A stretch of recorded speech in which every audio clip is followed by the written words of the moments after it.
এক আল্লাহর বান্দা বড় গরিব মানুষ, অসহায় মানুষের কাজ করে দিন আনে দিন খায়। কাজ করলে ঘরের চুলায় আগুন জ্বলে, কাজ না করলে ঘরের চুলায় আগুন জ্বলে না।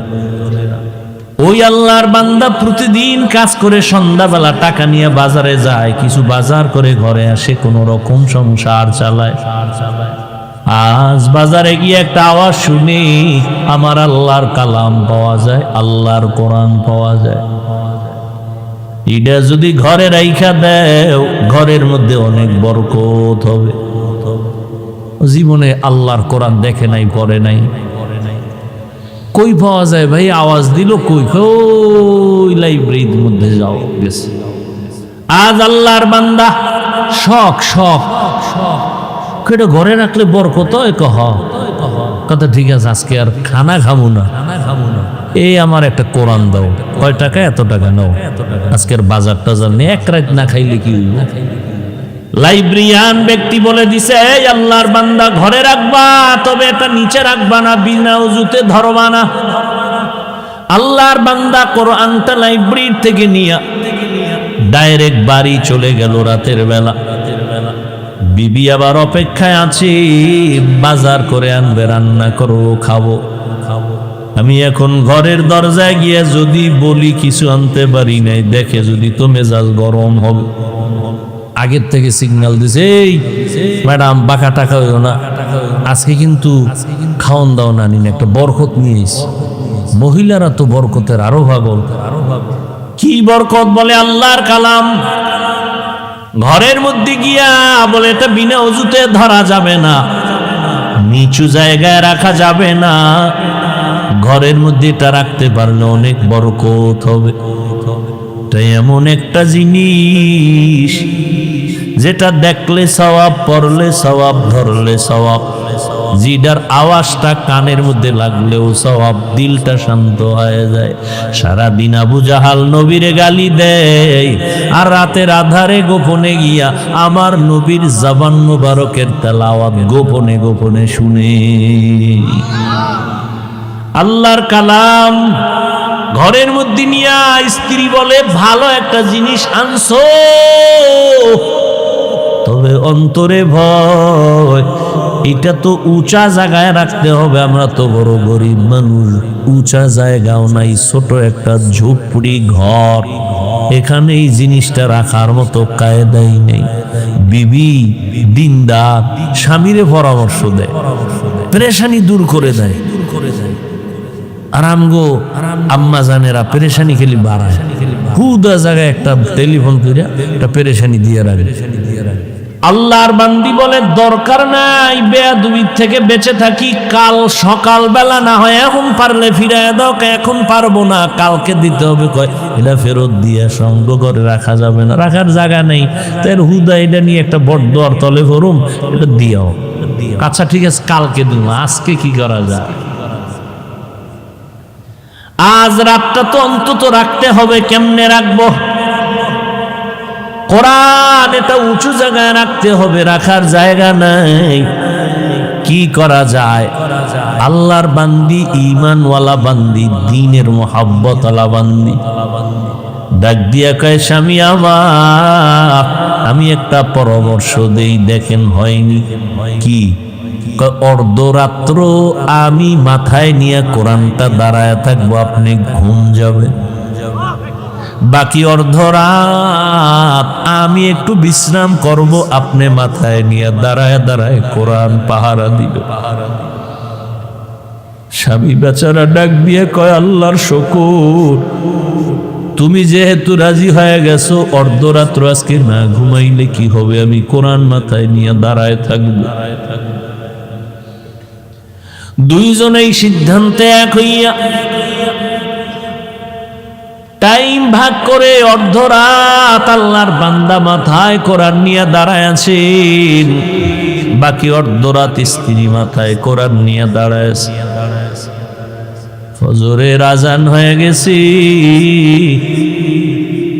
একজন একজন ওযু বানাইয়া যায় নামাজে নামাজ পড়লেন। নামাজের পরে বলে, এটারে ফেরত দিয়ে আসো, বেয়াদবি হবে, আল্লাহ বেজার হয়ে যাবে।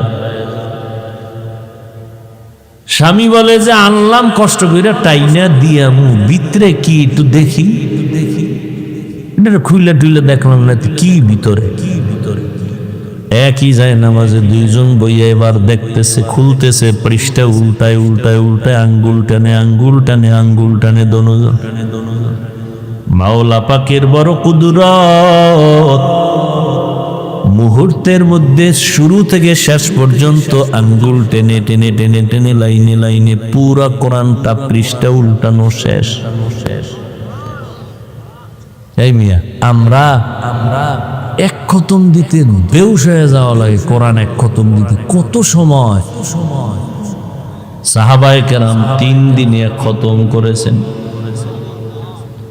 তামিমে দারি রাদিয়াল্লাহু আনহু প্রতি রাত 300 রাকাত নফল নামাজ পড়েছেন, ফরজের বাহিরে 300 রাকাত।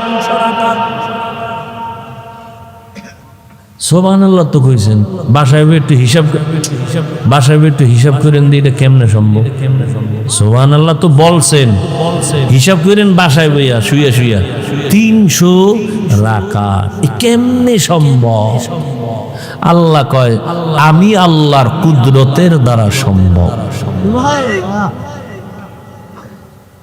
সময়ের মধ্যে আমি বরকত দেই, সময়ের বরকত এটা ধরা যায় না, বুঝার জিনিস, অনুভব করার জিনিস। এটা ক্যালকুলেটর কম্পিউটারে হিসাব মিলবে না। দনজন আল্লাহর কোরআন আঙ্গুল দিয়ে টানলেন। এইবার বলে ও বিবি কিছু বুঝছো নি? তুমি শুনবানি। এইবার আল্লাহর বান্দি এই কথা বলায় স্বামী আশ্চর্য হয়ে গেল। কি শুনাবা তুমি? শুনো। এবার আল্লাহর বান্দি মোহাব্বতের সাথে শুনাইতেছে কোরআন তেলাওয়াত করে। আমার মাওলা কোরআনের নূর তাদের সিনার মধ্যে ঢুকায় দিয়েছে। সিনে কোরআন মুখস্থ হয়ে গেছে। দুইজনে কোরআন মুখস্থ করে ফেলছেন। এটা মাওলা পাকের কুদরত, এটা বান্দার বিবেকের বাইরের কাজ। যতই ঘুরাইয়া চেষ্টা করবেন কাজ হবে না, কারণ আমগো মেমোরির জিবি ওই পরিমাণ নাই যে আল্লাহর কুদরতের মধ্যে গবেষণা করে কিছু বুঝবো। আল্লাহ যেটা বুঝার সুযোগ দিবেন বুঝবো। অতিরঞ্জিত করলে মেমোরি হ্যাং হয়ে যাবে। ঠিক নাকি? 2 GB মেমোরি ওয়ালায় যদি বলে 8 GBর মধ্যে যা আছে এটার ভিতরে ঢুকা, মেমোরি হ্যাং হবে, পিসি হ্যাং হবে, মনিটর হ্যাং হবে, গোষ্ঠী শুদ্ধা হ্যাং। আল্লাহর কালাম দা হাত দিয়া দিয়া লাইনে টানছে। ও যুবক, ও পর্দার আড়ালের আম্মা জানেরা, ও বৃদ্ধ বাবাজি, মাওলার কোরআনের বয়ান শুনতেছেন। শুনতে শুনতে শুনতে শুনতে বয়স বুড়া হয়ে গেলেন, দাড়ি পেকে গেল, মরণের ভাব। রমাজানুল মোবারকে তারাবির নামাজ পড়েন, খতম পড়েন, কোরআন শুনেন, কপাল বড় খারাপ। একটা দিনও খুইলা দেখলেন না মাওলার কোরআনের ভেতরে কি। কপাল বড় খারাপ। সেই ছোটবেলার থেকে কোরআন কোরআন শুনতেছেন, বয়ান শুনতেছেন, কোরআন তেলাওয়াত একটা দিন দেখলেন না যে দেহি তো ভিতরে কি আছে। এত সুন্দর কিতাব যেটা এত বরকত, এত সওয়াব, দেখলে সওয়াব, শুনলে সওয়াব, পড়লে সওয়াব, ধরলে সওয়াব।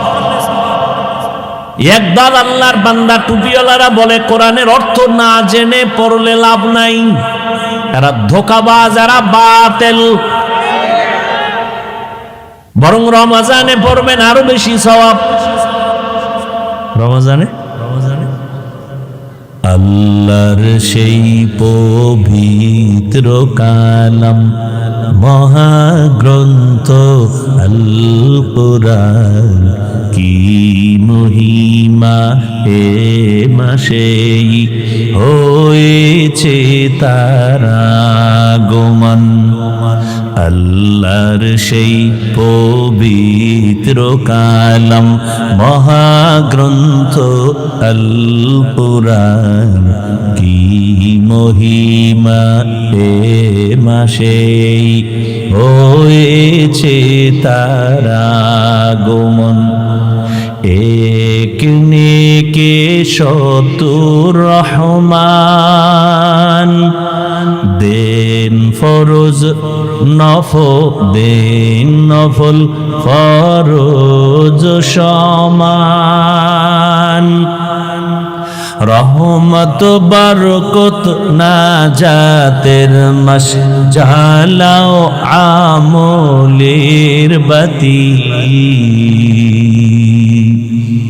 ভুলবো না ভোলা যায় নাকি মাহে রমজানের স্মৃতি ভুলবো না ভোলা যায় নাকি মাহে রমজানের স্মৃতি এ মাসের কত ফাজিলত জানো কি মুসলিম জাতি ভুলবো না ভোলা যায় নাকি মাহে রমজানের স্মৃতি ভুলবো না ভোলা যায় নাকি মাহে রমজানের স্মৃতি। ঘুম আসতেছে আপনার?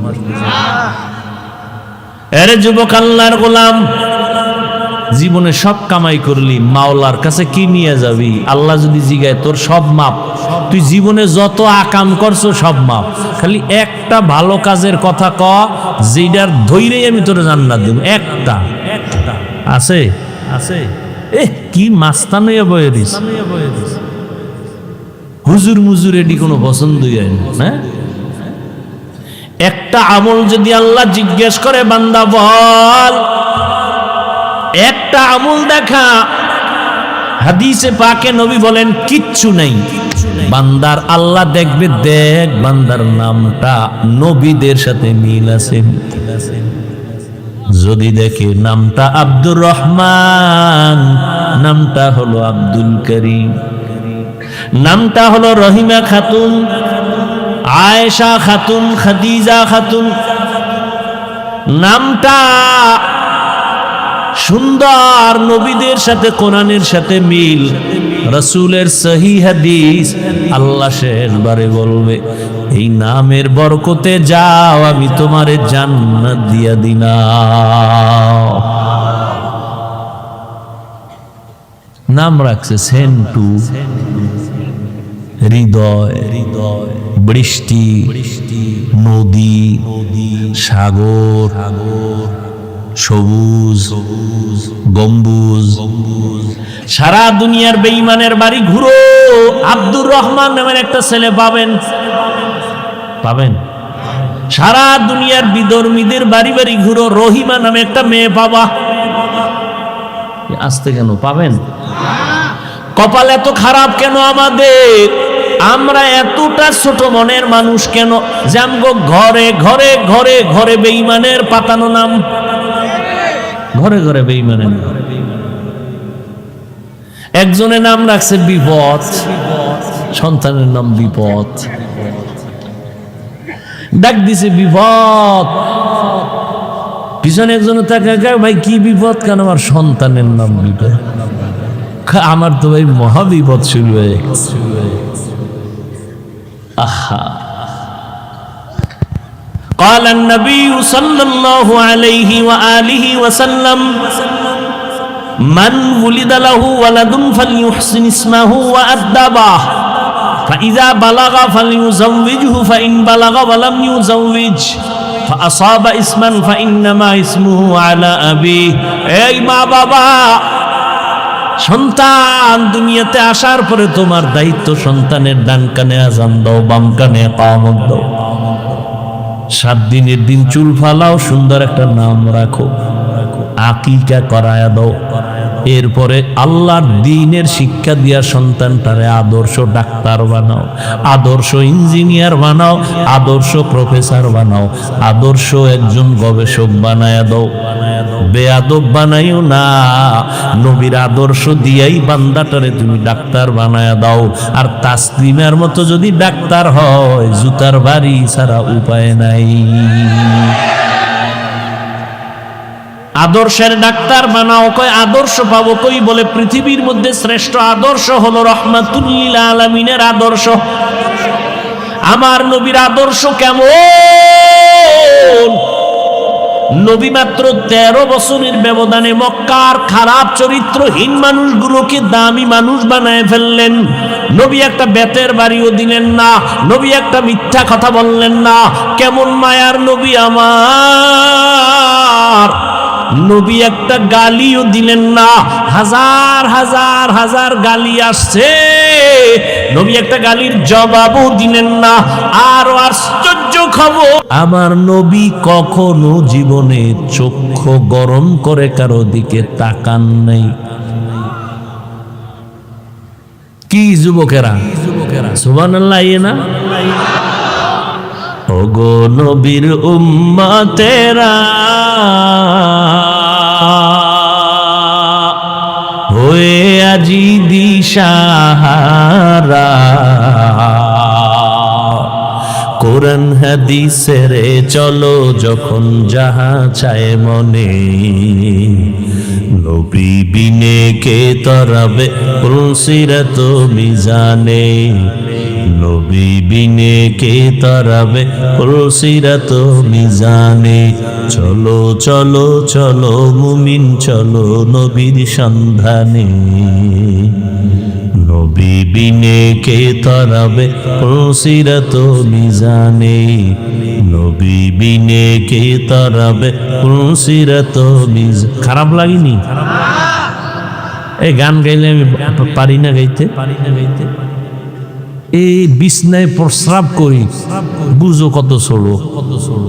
সেই সময় থেকে গজল গাই, তাও এখন তো গজল নাই, এখন গান শুরু হয়ে গেছে। নাচ পড়বে, হামদে বাড়ি তাআলা পড়বে, চোখের পানি পড়বে। মানুষের আকর্ষণ বাড়বে আমলের দিকে। কি গায় গানের মতো, এরম কইরা কইরা গান, এটি গজল। এ কমুনা আমার ভাই গো, আবার কষ্ট লাগবে। কি করি? বললেও বিপদ, না বললেও বিপদ। আল্লাহ সবাইকে মাফ করো।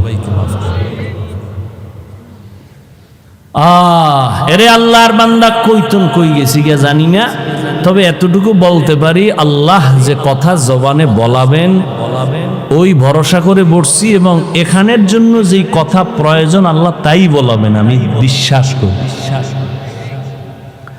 আয়াত কিন্তু নিছি জাহান্নামের আগুন থেকে বাঁচো। ইয়া আইয়ুহাল্লাযীনা আমানু কু আনফুসাকুম ওয়া আহলিকুম নারা, ও মুমিন জাহান্নামের আগুন থেকে নিজেকে বাঁচাও, তোমার আহালকে বাঁচাও। 1 নাম্বার দায়িত্ব নিজেকে বাঁচাও, 2 নাম্বার দায়িত্ব তোমার আহালকে বাঁচাও। ও আব্বা আম্মারা, আপনাদের সন্তান আপনাদের আহাল, আপনিও জাহান্নাম থেকে বাঁচবেন, আপনার সন্তানদেরও বাঁচাবেন। নিজেও নামাজ পড়বেন, সন্তানদেরকেও নামাজি বানাবেন। নিজেও কোরআন শিখবেন, পড়বেন, সন্তানদেরকেও কোরআন শিখাবেন, পড়াবেন। নিজেও হালাল খাবেন, সন্তানদেরকেও হালাল খাওয়াবেন। খবরদার নিজেও সুদ খাবেন না, নিষ্পাপ সন্তানগুলোকে সুদের টাকা খাওয়াইয়া পবিত্র রক্তটারে নাপাক বানাবেন না। কত বড় কুলাঙ্গা, নিজে হারাম খায়, যাইনা শুইনা খাক, মরার পরে ফিডাফিডি যাওয়া হবে, কিন্তু তোমার ঘরের মা, তোমার ঘরের বাচ্চাটার কি দোষ? ও রক্ত তো পবিত্র, ওকে কেন হারাম টাকা খাওয়ায় রক্ত নষ্ট করলা?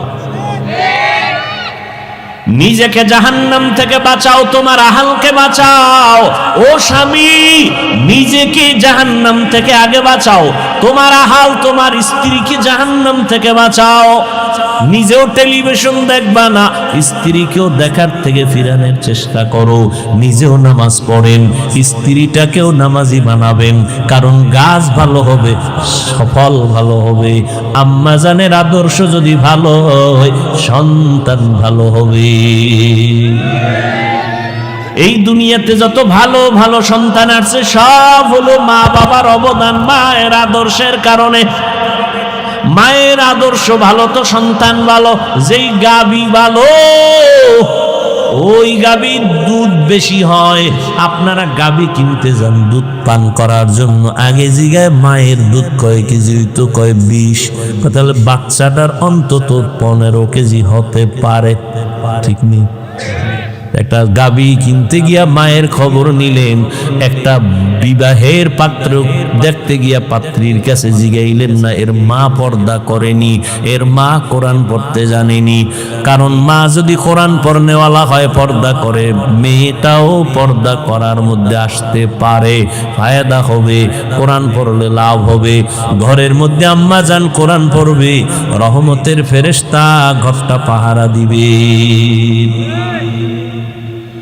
জাহান্নামের আগুন থেকে নিজেকে বাঁচান, আহালকেও বাঁচান। কেন? বলে ওয়াকুদুহান নাসু ওয়াল হিজারা, জাহান্নামের আগুনের ইন্ধন হবে মানুষ আর পাথর। দুনিয়ার আগুন আগুন, জাহান্নামের আগুনটাও আগুন।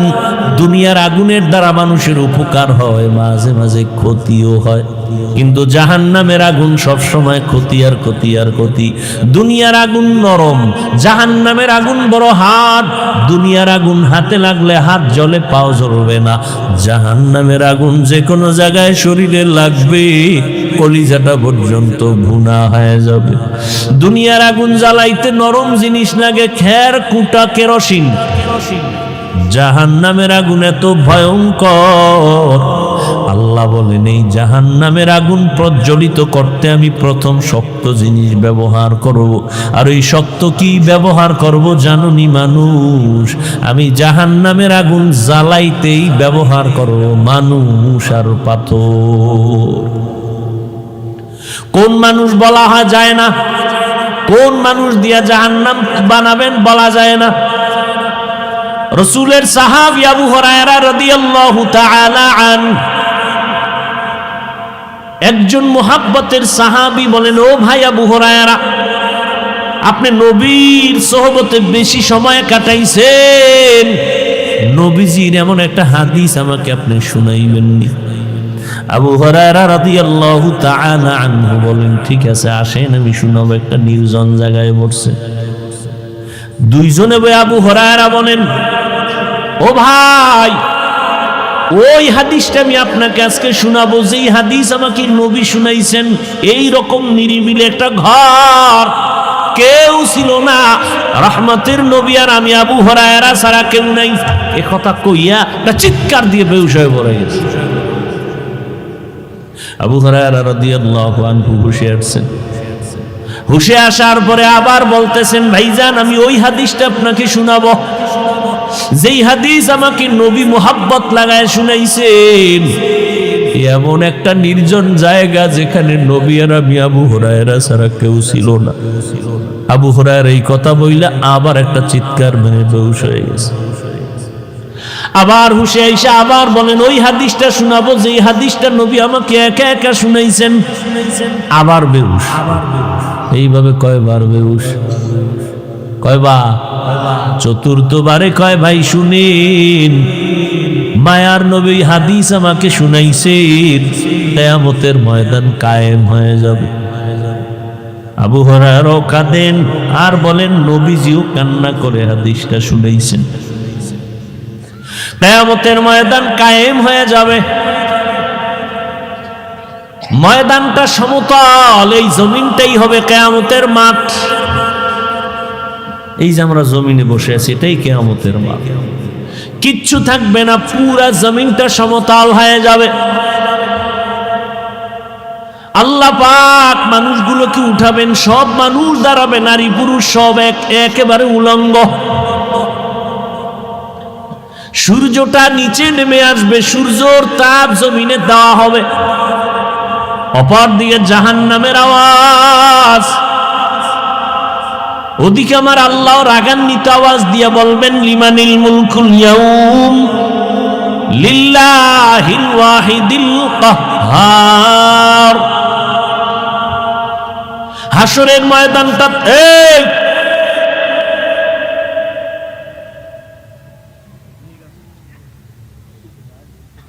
কি ওয়াজ করমু, মাদ্রাসা চালানের টাকা টোকা থাকলে ওয়াজ মজ একেবারে বাদি দিয়ে দিতাম। আপনারা কি এনে খাইতেছেন? আচ্ছা, বাদাম খাইলে কি পেট ভরবে? কি শুরু হইল? ওয়াজের প্যান্ডেলে বেচা কেনা কেন? কিছু আল্লাহর বান্দা আছে এতটা মূর্খ, এতটা দুর্বল অন্তর ইমান, ওয়াজে একটা বেলুন কিনতে কিনতে বাড়ি যায়, বেলুন কেলে মাছের ছবি কিনে, এখানে হইতেছে জান্নাতের বাগান সওয়াব, আর ওদিকে মার্কেটে হইতেছে ডাইরেক্ট স্পষ্ট তাজা কবিরা গুনাহ, নারী পুরুষ সমানে করতেছে। কি এক ওয়াজ! আহা, এই জন্য ওয়াজ বাড়ছে কিন্তু ফলাফল জিরো। মসজিদ সুন্দর, মুসল্লিদের অন্তর সুন্দর না।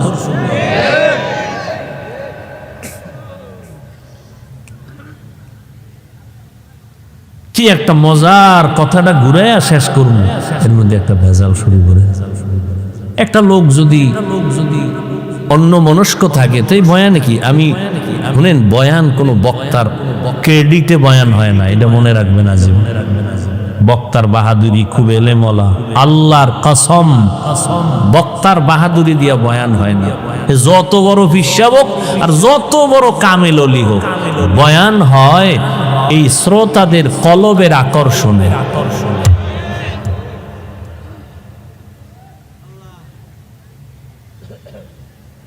আমি 12টার মধ্যে চাইছি মোনাজাতটা দিয়ে যাবো, বয়ান করতেছি, কে বের করতেছে? আমি কি মুখস্থ করে আসছি আজকে এখানে এই কথা বলবো?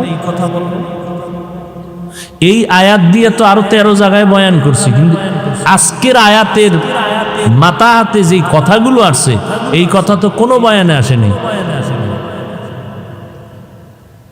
এই একই আয়াতের বয়ান আরো 13 জায়গায় ইউটিউবে আছে, দেখেন। একই আয়াতের বয়ান করছি, এক এক জায়গায় এক এক রকম বয়ান। বক্তার বাহাদুরিতে না, ময়দানের শ্রোতাদের কলবের আকর্ষণে বয়ান।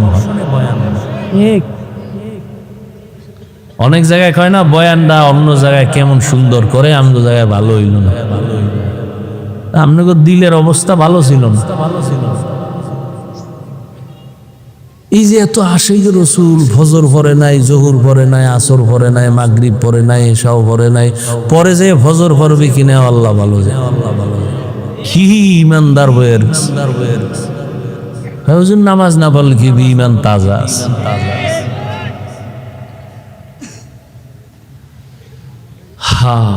আবু হুরায়রা রাদিয়াল্লাহু তাআলা আনহু কান্না করলেন আর বললেন, কিয়ামতের মাঠ কায়েম হয়ে যাবে, আল্লাহ পাক রব্বুল আলামিন কাহ্হারিয়াতের আওয়াজ দিবেন, হাসরের ময়দানের মানুষগুলো পাগল, সব উলঙ্গ।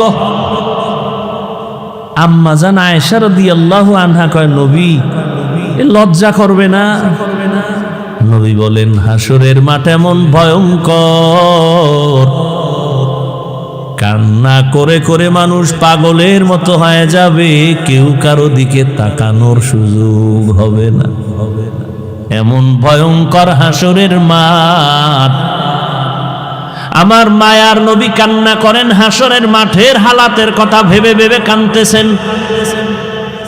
এত এলেম, এত আমল, এত তাকওয়া, আবু বকর, ওমর, ওসমান জান্নাতের টিকিট পাইয়া তারাও কাঁদতেছেন, আল্লাহর আদালতে কেমনে দাঁড়াবো? আবু হুরায়রা বলেন, আল্লাহ আদালত কায়েম করবেন, 3 জন মানুষকে আল্লাহ ডাকবেন, 3টা ব্যক্তিকে ডাকবেন, পিওর মানুষ, দুনিয়ার সমস্ত চোখ বলে 3 জন বিনা হিসাবে জান্নাতি। খুব খেয়াল করেন, আবু হুরায়রা বলতেছেন, নবী ওই হাদিসটা শুনাইছেন, কিয়ামতে আল্লাহ তিনজন ব্যক্তিকে ডাকবেন। দুনিয়ার চোখ বলে ওই তিনটা মানুষ বিনা হিসাবে জান্নাতি। কারা বলে? দুনিয়ার চক্ষু দেখা বলবে তিনজন কি? আবু হুরায়রা বলেন, ওই তিনটা মানুষ জান্নাতি আল্লাহ ডাকবেন। প্রথম ব্যক্তিকে ডাকবেন, তিনি হবেন যুদ্ধের ময়দানে গলা কাটা শহীদ। আর একজন ডাকবেন, তিনি বড় হুজুর মাওলানা। আর একজন ডাকবেন, যিনি কোটি কোটি টাকা দান করে মাদ্রাসা মসজিদ করেছে। আপনাদের চোখ কি বলে? এরা জাহান্নামী। সবাই বলে এরা জান্নাতি। আবু হুরায়রা রাদিয়াল্লাহু আনহু কাঁদেন আর বলেন, নবী বলতেছেন ওই শহীদকে আল্লাহ জিজ্ঞাসা করবেন, এই শহীদ, তুমি যুদ্ধের ময়দানে গলা কাটছো কেন বলো? শহীদ বলবে, আল্লাহ তোমার দ্বীনের জন্য আমি গলা কেটে দিলাম বেঈমানের মোকাবেলায়। কত মানুষে জানে তুমি দ্বীনের জন্য করছো, মানুষে তো উপরেরটা জানে, আমি তো ভিতরের কলবেরটা জানি। আমি আল্লাহ জানি তুমি তো আল্লাহর দ্বীনের জন্য করো নাই, তুমি করছো। তোমারে সবাই বীর মুজাহিদ বলবে, তোমাকে উপাধি দেবে তুমি বীর যোদ্ধা, তুমি বীর পুরুষ, তুমি এই নিয়তে আসছো ময়দানে। আমি তো জানি তোমার অন্তরের হালাত। তখন বান্দা ভয়। আবু হুরায়রা বলেন, নবী বলতেছেন আমার আল্লাহ রাগান্বিত হয়ে বলবেন, এই জাহান্নামের ফেরেশতা, এই নাফরমানের ধর, জাহান্নামের শিকল দিয়া বাঁধো। যুদ্ধের ময়দানে গলা কাটা শহীদ, আল্লাহ বলবে কে জাহান্নামের শিকল লাগাইয়া জাহান্নামের দিকে নিয়ে যাও। আল্লাহর অর্ডার হবে, জাহান্নামের শিকল লাগাইয়া জাহান্নামের দিকে নিয়ে যাওয়া হবে। এরপরে আল্লাহ ডাকবেন, এই মাওলানা সাহেব দাঁড়াও, আমি আল্লাহ তোমাকে ব্রেন দিয়েছি, তুমি অনেক কোরআন হাদিসের জ্ঞান অর্জন করে কি করেছো বলো? বলবে, আল্লাহ আমি তোমার দ্বীনের দাওয়াত দিয়েছি, কোরআন হাদিস শিখা মানুষের বয়ান করেছি। কেন কেন? তোমার সন্তুষ্টির জন্য। কয় না না, মানুষ জানে তুমি আমার জন্য কাজ করছো, আর আমি আল্লাহ জানি তুমি নিজেকে মাওলানা বানানোর জন্য টুপি লাগাইছো, মানুষের বাহা বাহা পাওয়ার জন্য তুমি এই বেশ ধরেছো, মানুষের ধন্যবাদ পাওয়ার জন্য তুমি এগুলো করছো। আমি আল্লাহ জানি তোমার অন্তরের হালাত। তোমারে মাঝে মাঝে মুক্তি সাপ না বললে কষ্ট পাইতা, মাওলানা না বললে কষ্ট পাইতা। এগুলো তো দুনিয়ার জন্য, তুমি দুনিয়া কামাই করার জন্য এলেম শিখছো, দুনিয়ায় পেয়ে গেছো, আমার কাছে কিছু নাই। আল্লাহ বলবে, জাহান্নামের ফেরেশতা, এই মাওলানাকে তৈরা জাহান্নামের শিকল লাগাও, জাহান্নামের দিকে নিয়ে যাও। সর্বশেষ আল্লাহ পাক দানবীর টাকাওয়ালাকে ডাকবেন, ও দানবীর টাকাওয়ালা, আমি আল্লাহ তোমাকে গরিবী হালাতের থেকে তোমারে ধনী বানাইছি, বলো টাকা পয়সা কি করেছো? দানবীর বলবেন, হে মালিক, তোমার দিন জিন্দার জন্য মাদ্রাসা বানাইছি, মসজিদ বানায় দিছি। আল্লাহকে এটা মানুষ জানে, কিন্তু আমি তোমার অন্তরের খবর জানি। তুমি মানুষের ধন্যবাদ পাওয়ার জন্য দান করেছো। তোমার নামটা বড় কইরা না বললে মনে কষ্ট পাইতা, কেউ জানে না, আমি জানি। তোমার নামে আলহাজ না লেখলে কষ্ট পাইতা, কেউ জানে না, আমি জানি। তোমারে যদি একটু সম্মানের চেয়ার না দিত তুমি কষ্ট পাইতা, আমি জানি। তাহলে তুমি টাকা পয়সা ব্যয় করছো মানুষের ধন্যবাদ পাওয়ার জন্য, সেটা দুনিয়ায় পেয়ে গেছো। আজ আমি মাওলার আদালতে তোমার কিছুই নাই। আল্লাহ বলবে, জাহান্নামের ফেরেশতারা, একে ধর, জাহান্নামের শিকল লাগাই একে জাহান্নামের দিকে নিয়ে যাও। ও আল্লাহর বান্দারা, আমি যে কথাটা বুঝাবার জন্য ঘটনাটা টানলাম, আবু হুরায়রা কান্না করে শুনাইছেন, ও আল্লাহর বান্দা, গলা কাটা শহীদের যদি এমন অবস্থা হয়, একজন দ্বীনের দায়ী মাওলানা সাহেবের যদি কিয়ামতের ময়দানে এমন হালাত হয়, একজন মসজিদ মাদ্রাসা দ্বীনের পথে দান করনেওয়ালার যদি এমন অবস্থা হয়, একটু চিন্তা করবেন আপনার আমার উপায় কি হবে সেই দিন। আজকে মনে হয় আমার মতো মাওলানা আপনারা কত সম্মানে আমাকে বসাইছেন, কিন্তু গুনার দিকে তাকায় দেখি মনে হয় এই মাঠে আমার মতো গুনাহগার আর একজনও নাই। আমার গুনার খবর আপনারাও জানেন না, আমার আব্বা আম্মা কেউ জানে না। আমার হাতের দিকে তাকাইলে মনে হয় হাত পাপের কারণে নাপাক, গুনার কারণে আমার জিহ্বা নাপাক। এই জিহ্বা দ্বারা কত গীবত করলাম, শিকায়াত করলাম, কত মানুষের নামে কত অপবাদ দিলাম। এই হাতের দ্বারা কত গুনাহ করলাম, চোখের দ্বারা কত গুনাহ করেছি। ও যুবক বাবারা, পাও দুইটা ধইরা বলে গেলাম, যদি বলো হাফিজ ভাই নিচে নাইমা পাও ধরেন, আমি তোমার পাও নিচে নাইমা ধরি। বলো বাবা, দরওয়াজা জানালা আটকাইয়া সারাটা রাত মোবাইলের দিকে তাকাইয়া কবিরা গুনাহ করলা। আমার মাওলায় যদি তোমারে অন্ধ বানাইতে, বলো তুমি কেমনে রাতের বেলা মোবাইলে কবিরা গুনাহ দেখতা? এখনো কি তওবা করবা না? কয়দিন আর তুমি বাঁচবারে বাবা? তাকায় দেখো গাড়ির নিচে তোমার মতো যুবকের লাশ, পানির ভেতরে তোমার মতো যুবকের লাশ, ঘরের বিছানায় ঘুমের বিছানায় তোমার মতো যুবকের লাশ। ও আল্লাহর বান্দা, তুমি স্কুলে পড়ো, কলেজে পড়ো, চাকরি করো, বাধা নাই, নামাজটা ছাড়িও না রে বাবা। তোমার মতো যুবক স্কুল কলেজে পড়ে, নামাজ ছাড়ে না, তুমি কেন পারো না রে বাবা? তোমার মতো বান্দা রাস্তায় গাড়ি চালায়, নামাজ ছাড়ে না, তুমি কেন পারো না? তোমার মতো যুবক ব্যবসা করে, চাকরি করে, নামাজ ছাড়ে না, তুমি কেন পারো না? তোমার মতো যুবক কৃষি কাজ করে, নামাজ পড়ে, তোমার মতো বান্দা র্যাব, আর্মি, পুলিশ, বিডিআরের চাকরি করে, ডাক্তার, প্রফেসর, ইঞ্জিনিয়ার, নামাজ ছাড়ে না, তুমি কেন পারো না রে বাবা? আমার মাওলার কোরআনটা কি মিথ্যা মনে করেছো? আমার নবীর কথাগুলো কি মিথ্যা মনে করেছো রে বাবা? একজন, দুইজন, তিনজনে বললে হয়তো সন্দেহ করতে পারো এ কথাটা মিথ্যা, কিন্তু আখিরাতের কথা, গুনাহগারের জাহান্নামের বয়ান তো লক্ষ লক্ষ নবীরা বললেন, লক্ষ লক্ষ সাহাবায়ে কেরাম একই বয়ান করলেন, কোটি কোটি কোটি কোটি উলামায়ে কেরাম আল্লাহ ওয়ালারা একই বয়ান করে কবরে গেলেন।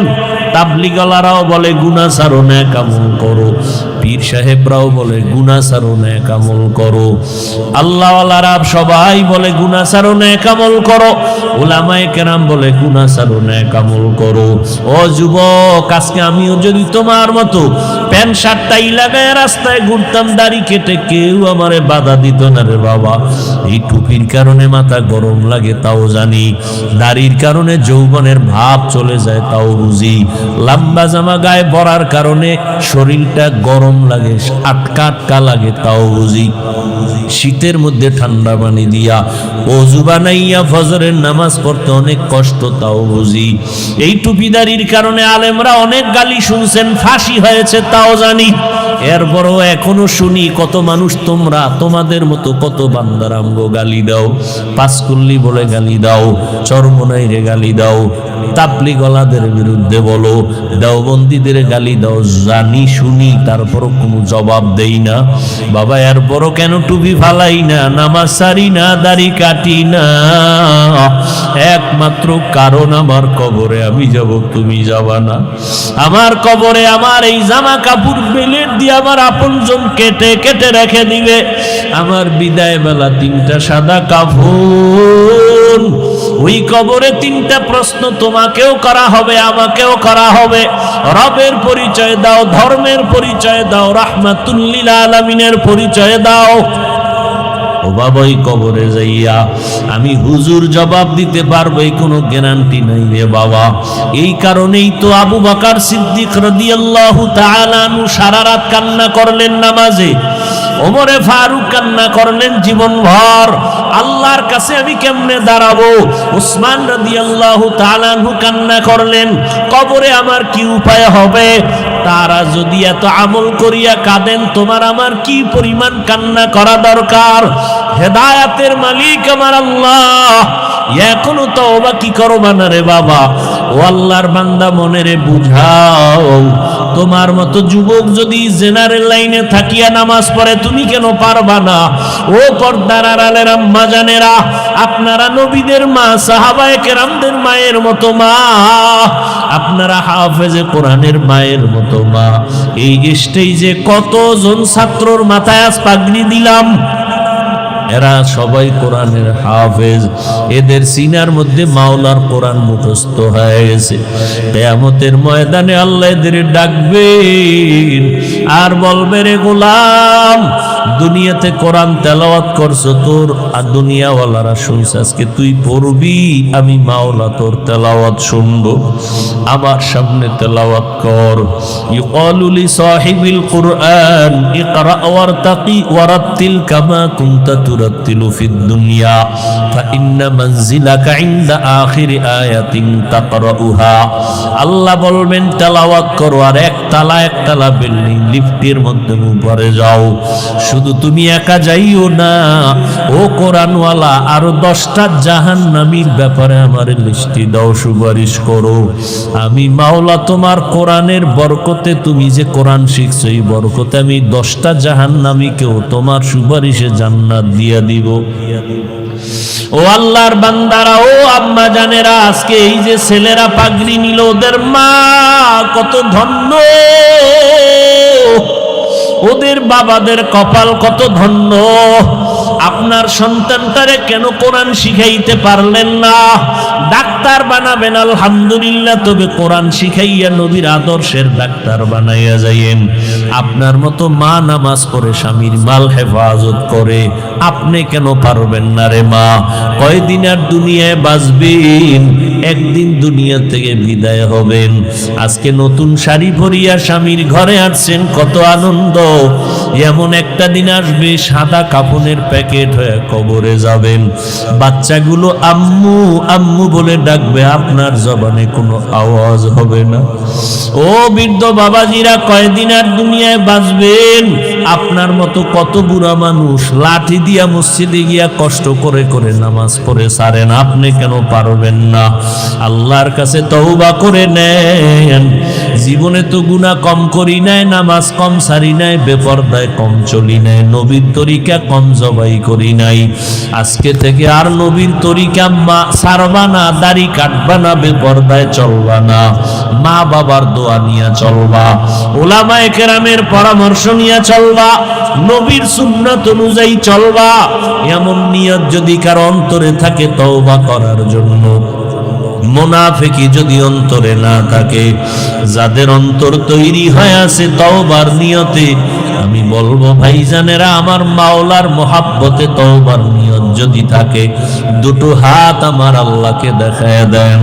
আয় আল্লাহ, হাতগুলো কবুল করে নেন, তওবা কবুল করে নেন। আয় আল্লাহ, মরণ পর্যন্ত নবীজির আদর্শ নিয়ে চলার তৌফিক দান করেন। মা বাবার দোয়া নিয়া, উলামায়ে কেরামের পরামর্শ নিয়ে আদবের সাথে চলার তৌফিক দান করেন, আমিন। যদি বাচ্চাটা একটা অন্যায় করে, আপনি ধমক দিবেন একটা, 2 কাজ করলে 2 ধমক, বেতের বাড়ির কাম করলে 1টা বেতের বাড়ি দিবেন। কত জোরে ও যতটুকু সহ্য করতে পারবে। 1টার বেশি যদি দেন জুলুম, পাইবে সে মাত্র 10 গ্রাম ওজনের বাড়ি, দিছেন আধা কেজি, জুলুম। হ্যাঁ, বড় কঠিন জিনিস। শাসন করেন স্ত্রীকে, কিন্তু শোষণ না।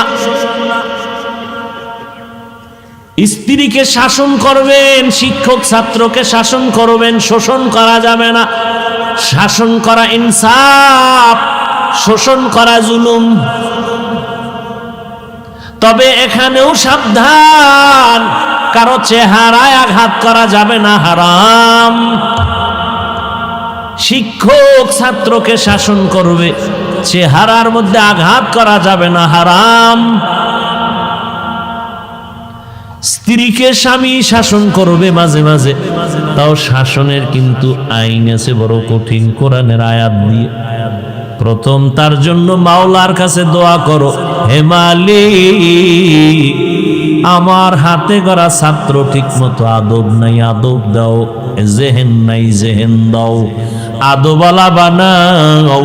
পড়াইতেছি, পড়া মনে রাখতে পারে না, তুমি শক্তি দাও। 2 নাম্বার আপনার শাসন হলো এরে বুঝাইবেন, বাবা এমন ভাবে চলো, সালাম দিও, কারো সামনে চোখ তুইলা কথা বলবা না, এইভাবে বুঝাইবেন। আবার তাহাজ্জুদে সেজদায় পড়ে দোয়া করবেন। স্বামী ও আল্লাহর কাছে দোয়া করতে হবে, ও দয়ার মালিক আমার স্ত্রীকে তুমি নেককার বানায় দাও, আমল আলা বানাও। আবার বুঝাইতে হবে, রে বিবি তুমি আমি মিলিয়া দাম্পত্য জীবনের বাগানটা সাজাবো। তোমার মন আমার মন যদি এক না হয় কোনোদিন আগানো যাবে না। আর মাওলায় বরকত না দিলে আগাইতে পারবো না। বরকতের জন্য তোমার মন আমার মন এক হতে হবে, আল্লাহর কাছে দোয়া করতে হবে। আল্লাহ দোয়া কবুল করবে, বরকত শুরু হবে। বুঝাইতে হবে, দোয়া করতে হবে। এরপরেও যদি বাঁকা থাকে তারপরে হলো 3 নাম্বার পদ্ধতি। এত সোজা। আরে ফিডা, হ্যাঁ হায় হায়,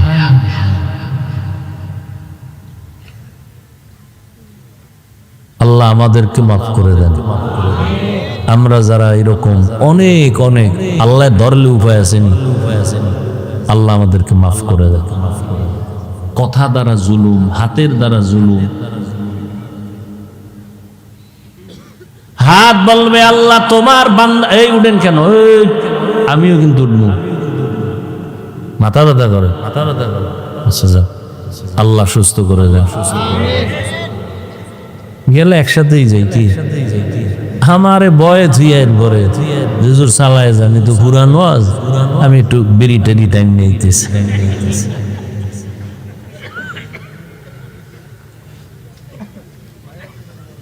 টের পান না তো কত কষ্ট আমাদের। 4 ঘন্টা ঘুমেছি আজকে। সারা পৃথিবীর চিকিৎসা বিজ্ঞানীর একমত একটা মানুষের কমপক্ষে 6 ঘন্টা ঘুমাতে হয়। তাও ঘুমাইছি ফজরের পর, সাহারি খাইয়া এরপরে ঘুমাইছি ফজর পইরা। উঠা মাদ্রাসায়, আবার এদিকে দৌড়, এইভাবে প্রতিদিন 12 মাস। আর সব থেকে শরীরের জন্য উপকারী ঘুম হলো রাতের মধ্যাংশের ঘুম। শেষ রাতেরও ঘুম না, প্রথম রাতেরও না, মধ্যাংশের ঘুম। আঙ্গু কপালে নেই। তো মাঝে মাঝে অনেকে জিজ্ঞাসা, হুজুর কেমনে চলেন? এমনকি আল্লাহ মনে হয় আঙ্গু বানানোর সময় ওই সিস্টেম করে বানাইছে। না কি করার, নাইলে এত চিল্লে চিল্লি, ওই এক জায়গায় চিল্লেই এখন এখানে, কালকে জহুর হয়ে বয়ান মাগুরা, এরপরে ভেড়া মারা কুষ্টিয়া। তো এটা কেমনে সম্ভব? 12 মাস টাইম মতো ঘুম নাই, খাওয়ান নাই, নাকে মুখে 2টা দিয়ে দৌড়, 2 রাকাত এশা পড়ছি, বিতির রয়েছে, বাসায় গিয়ে পড়ব মাওলায় যদি কবুল করে।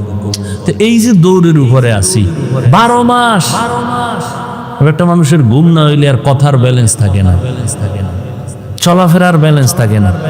কি এক রাত ঘুম বাদ দিয়ে যদি রিক্সা লয়ে রাস্তায় নামি, ও রাস্তার সাইডে ভরতে আর দেরি লাগবে না। মাওলার রহমত আর কিছুই। আল্লাহ একটু বসবেন তো।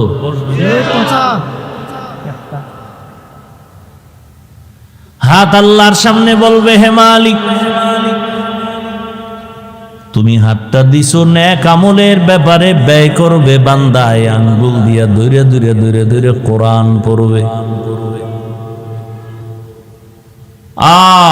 এক আল্লাহর বান্দার একটা ঘটনা, আমি আমার এক বুজুর্গ আল্লাহওয়ালা যার লাঠি খাইয়া আমি হাফিজুর রহমান এখানে আসছি, এক বুজুর্গ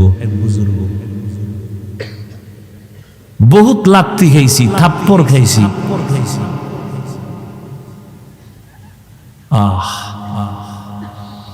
তার জবানে ঘটনা শুনছি। এটা বললাম কেন? ছিদ্রান্বেষণকারীরা তো বয়ে দিচ্ছে,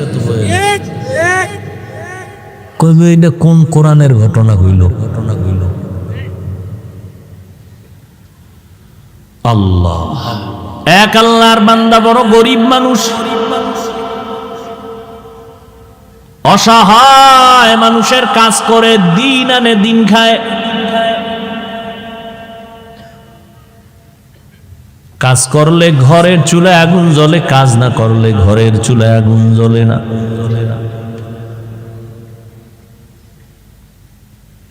ওই আল্লাহর বান্দা প্রতিদিন কাজ করে সন্ধ্যাবেলা টাকা নিয়ে বাজারে যায়, কিছু বাজার করে ঘরে আসে, কোন রকম সংসার চালায়। আজ বাজারে গিয়ে একটা আওয়াজ শুনি, আমার আল্লাহর কালাম পাওয়া যায়, আল্লাহর কোরআন পাওয়া যায়। এটা যদি ঘরে রাইখা দেও, ঘরের মধ্যে অনেক বরকত হবে। জীবনে আল্লাহর কোরআন দেখে নাই, পড়ে নাই, কই পাওয়া যায় ভাই? আওয়াজ দিল কই? ওই লাইব্রেরির মধ্যে যাও, গেছে।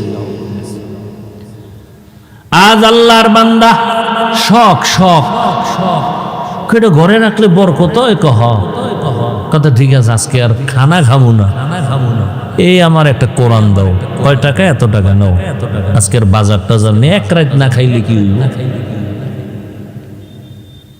লাইব্রেরিয়ান ব্যক্তি বলে দিছে, এই আল্লাহর বান্দা ঘরে রাখবা, তবে এটা নিচে রাখবা না, বিনা উজুতে ধরবা না। আল্লাহর বান্দা কোরআনটা লাইব্রেরি থেকে নিয়ে ডাইরেক্ট বাড়ি চলে গেল রাতের বেলা। বিবি আবার অপেক্ষায় আছে, বাজার করে আনবে, রান্না করবো, খাবো। আমি এখন ঘরের দরজায় গিয়ে যদি বলি কিছু আনতে পারি নাই, দেখে যদি তো মেজাজ গরম হবে।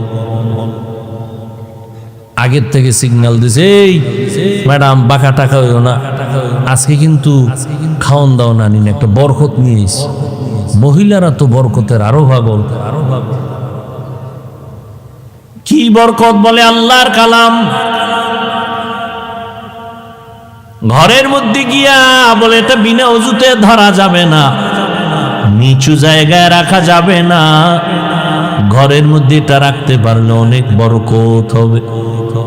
তাই এমন একটা জিনিস যেটা দেখলে সওয়াব, পড়লে সওয়াব, ধরলে সওয়াব, জিডার আওয়াজটা কানের মধ্যে লাগলেও সওয়াব, দিলটা শান্ত হয়ে যায়।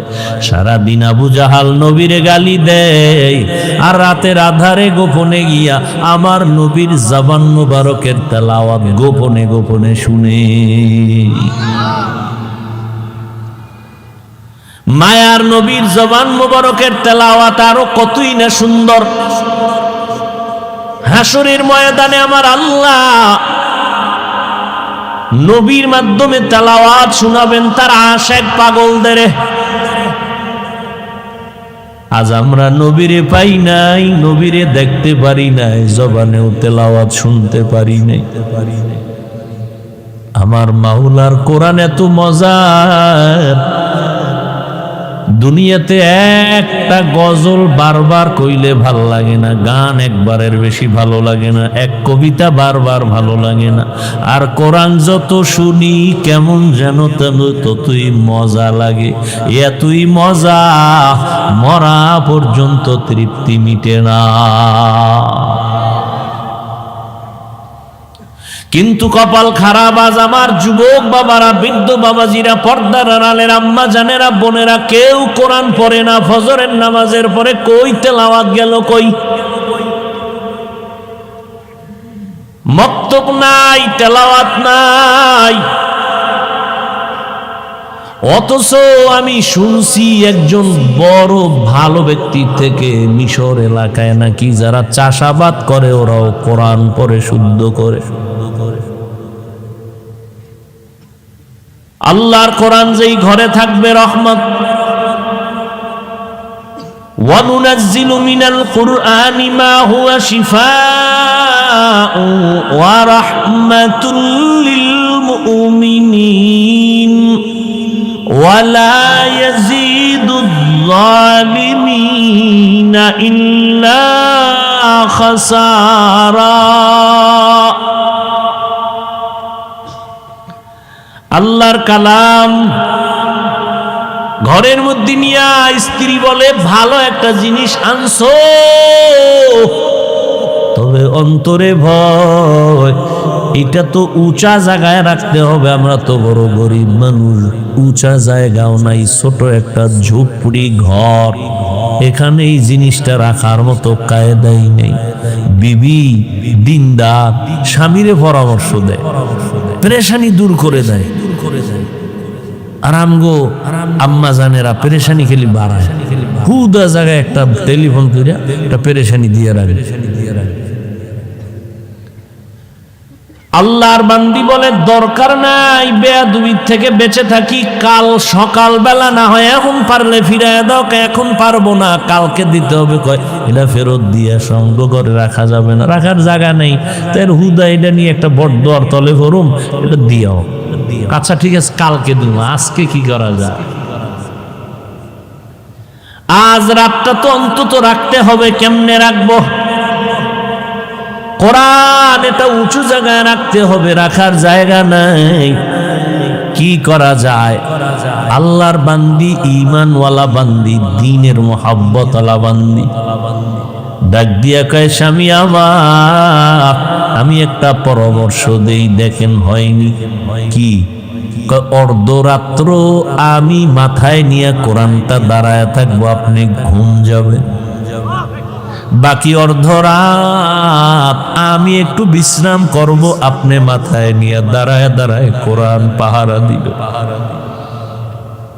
স্বামী বেচারা ডাক দিয়ে কয় আল্লাহর শুকর, তুমি যেহেতু রাজি হয়ে গেছো, অর্ধরাত্র আজকে না ঘুমাইলে কি হবে, আমি কোরআন মাথায় নিয়ে দাঁড়ায় থাকবো। দুইজনেই সিদ্ধান্তে এক হইয়া টাইম ভাগ করে অর্ধরাত আল্লাহর বান্দা মাথায় কোরআন নিয়ে দাঁড়ায় আছেন, বাকি অর্ধরাত স্ত্রী মাথায় কোরআন নিয়ে দাঁড়ায় আছে। ফজরের আজান হয়ে গেছে, একজন ওযু বানাইয়া যায় নামাজে নামাজ পড়লেন। নামাজের পরে বলে এটারে ফেরত দিয়ে আসো, বেয়াদবি হবে, আল্লাহ বেজার হয়ে যাবে। স্বামী বলে যে আনলাম কষ্ট করে টাইনা দিয়ামু, ভিতরে কি একটু দেখি, এটা খুইলা টুইলা দেখলাম না কি ভিতরে। একই যায় নামাজে দুইজন বইয়া এবার দেখতেছে, খুলতেছে পৃষ্ঠা, উল্টায় উল্টায় উল্টায় আঙ্গুল টানে আঙ্গুল টানে আঙ্গুল টানে দনোজন। মাওলা পাকের বড় কুদরত, মুহূর্তের মধ্যে শুরু থেকে শেষ পর্যন্ত আঙ্গুল টেনে টেনে টেনে টেনে লাইনে লাইনে পুরা কোরআনটা পৃষ্ঠা উল্টানো শেষ। এই মিয়া, আমরা এক খতম দিতে বেহুশ হয়ে যাওয়া লাগে। কোরআন এক খতম দিতে কত সময়? সাহাবায়ে কেরাম 3 দিনে এক খতম করেছেন। তামিমে দারি রাদিয়াল্লাহু আনহু প্রতি রাত 300 রাকাত নফল নামাজ পড়েছেন, ফরজের বাহিরে 300 রাকাত। সুবহানাল্লাহ তো কইছেন, বাসায় একটু হিসাব করেন দিয়ে এটা কেমনে সম্ভব? সুবহানাল্লাহ তো বলছেন, হিসাব করেন বাসায় বইয়া শুইয়া শুইয়া 300 রাকাত, কেমনে সম্ভব? আল্লাহ কয় আমি আল্লাহর কুদরতের দ্বারা সম্ভব।